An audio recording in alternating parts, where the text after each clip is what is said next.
When I was 11, I said, I want to break a world record, I want to win a gold medal, and I want to make the Olympic team.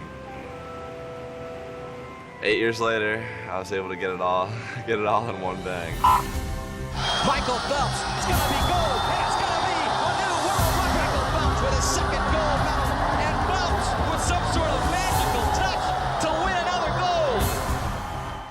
I can guarantee you there was probably 100 days where I didn't want to do anything.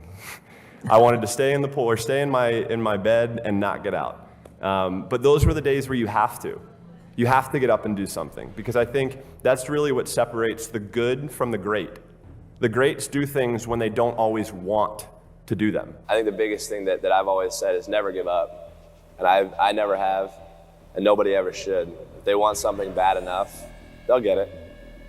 They have to work for it. Yeah, it's not going to be easy. But if you want it bad enough, they'll do whatever it takes to get there. I think that's probably the easiest way to put it, and the best way to put it. I wanted to do something that nobody had ever done before.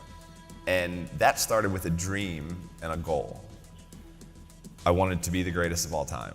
I went 5 straight years without missing a single day of workout, 365 days a year. Every single day I was in the water. And in the sport of swimming, when you miss one day, it takes you 2 days to get back. So I was already I was continuing to build on that throughout that time. And you know, that was kind of just how I was. There are days you're not gonna wanna do it, sure. I mean, everybody has those days. But it's what you do on those days that help you move forward. You know, if you want to do something and you want it that bad, you'll make sacrifices. And you know, growing up for me as a kid, I made a lot of sacrifices that I didn't seem that they were a big deal, and I don't think of them as being a big deal right now. You know, there were Saturdays or Fridays where, you know, I'd give up going to a dance or hanging out with my friends because I had workout the next day. But those things that I gave up, you know, were things that I wanted to help me get to my goal. And there were times where I've been put in uncomfortable situations, but I've used my mental power, my mental strength to push through it.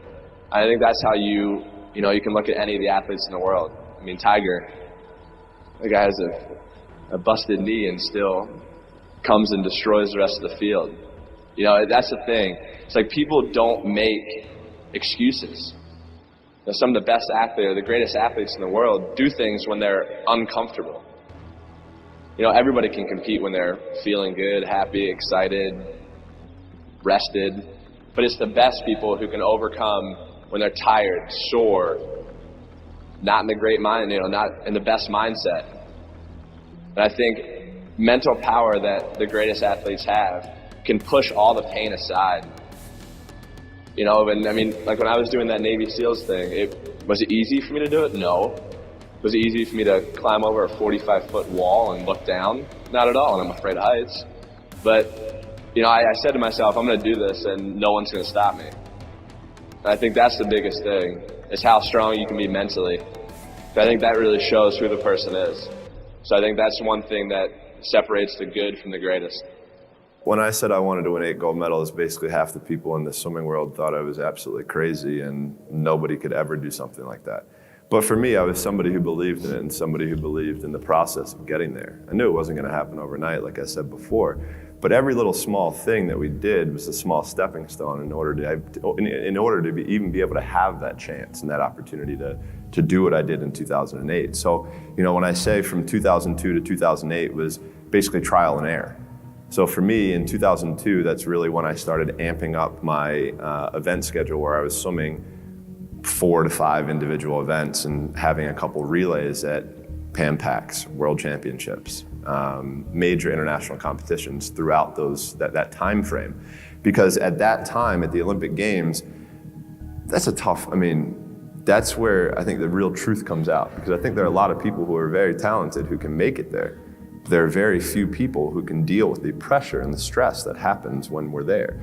So that's why I say we had to make sure that we were physically, emotionally, and mentally ready, because I had to be ready to be able to kind of manage my emotions through that week.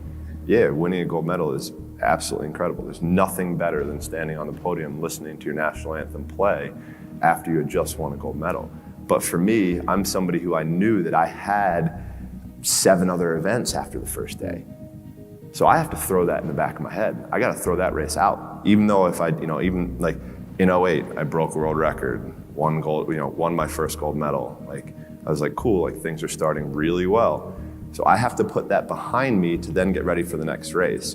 And on top of that, I have to make sure I'm eating the right amount, I'm sleeping the right amount, my body is as fresh as I can possibly be. So that means sitting in an ice tank, getting massages, getting stretched, all of these small things that end up adding up to the major end result. And that was something that we learned through that process. So for us, we always also tried to compare. Every day is a new challenge, right? Every day is a challenge, is a day that we can prepare ourselves even more. So for us, we would call it putting money into the bank. So at the end of the year, when we had a major international competition, we could withdraw that money that we had saved throughout the year. And look, I'll be the first one to tell you, there were a lot of days where I did not want to get out of bed. And I guarantee you, if I ask the question here, if everybody is excited to get out of bed every single day, if I saw a hand, I'm going to blatantly call you a liar. Because we all know that is far from the truth. But if you have those little small goals, those little small things that get you excited when you don't want to, it's going to make it even better and even easier at the end when you're getting ready for a presentation or the end of the year or this or that, whatever event you're leading up to. It's going to make it so much easier. And I think if you look at the greats in anything that, in any walk of life, the greats do things when they don't always want to. And that's the separation. For me, that's what I've found. Because I can sure as hell tell you that there were days where I hated my coach. There were days where we got in fights, we got in arguments, we couldn't stand what we were doing. I would do things purposely to piss him off, but that's a different story. But I think that was just really how we worked. Like, he was somebody who was so perfect for me that if I ever would have swam for anybody else, I never would have had the chance to do what I did, because he challenged me in ways and forced my mind to think differently. For me as a kid growing up, I'm huge into music, and music is a big part of my life. And I'm a huge Biggie Smalls fan, and he wrote a song called "The Sky Is the Limit." And as a kid growing up, I believed that. I believed that whatever I put my mind to, and if I was willing to make sacrifices and I was dedicated, that I could achieve absolutely anything. And you still do? I still do. For me, it was trying the process. I guess that's what it was. We were figuring out the process of what we had to do in order to stand up and be able to compete against the best in the world.